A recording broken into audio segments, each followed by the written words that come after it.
Assalamualaikum warahmatullahi wabarakatuh.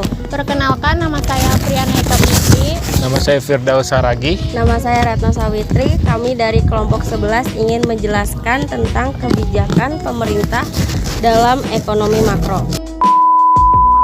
Peranan pemerintah dalam ekonomi makro memiliki porsi yang relatif besar.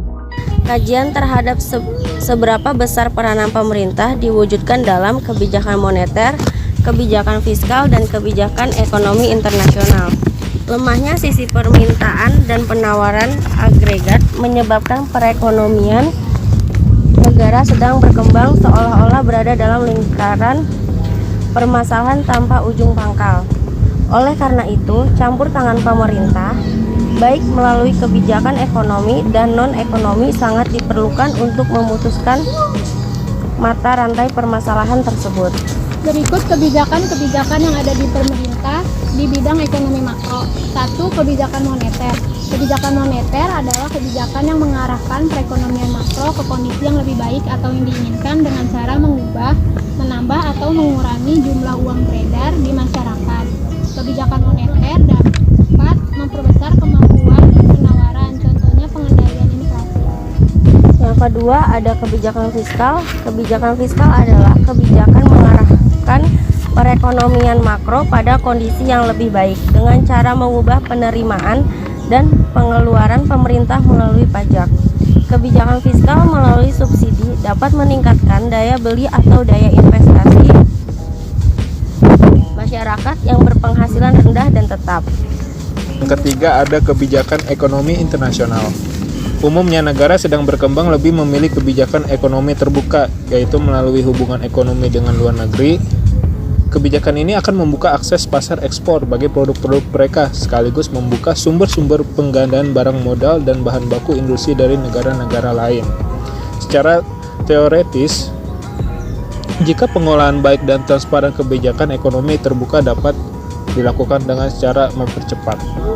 Contohnya, pemerintah mengambil peran secara langsung untuk memberikan akses bagi perusahaan untuk memasarkan atau mengambil bahan dari luar negeri atau negara sekitarnya. Kebijakan promosi ekspor. Selain menghasilkan devisa, kebijakan promosi ekspor dapat melatih meningkatkan daya saing atau produktivitas para pelaku ekonomi domestik. Umumnya, negara sedang berkembang mengekspor hasil-hasil sektor primer atau hasil-hasil industri yang telah ditinggalkan negara-negara yang lebih dahulu maju. Thailand misalnya sangat terkenal sebagai negara yang mampu menghasilkan devisa dari ekspor hasil pertanian, sementara Indonesia memperoleh devisa yang besar dari ekspor tekstil. Saat ini mereka tidak lagi menaruh perhatian pada sektor-sektor tersebut, melainkan berkontribusi pada industri yang padat ilmu pengetahuan, misalnya komputer dan peralatan komunikasi canggih atau peralatan militer modern.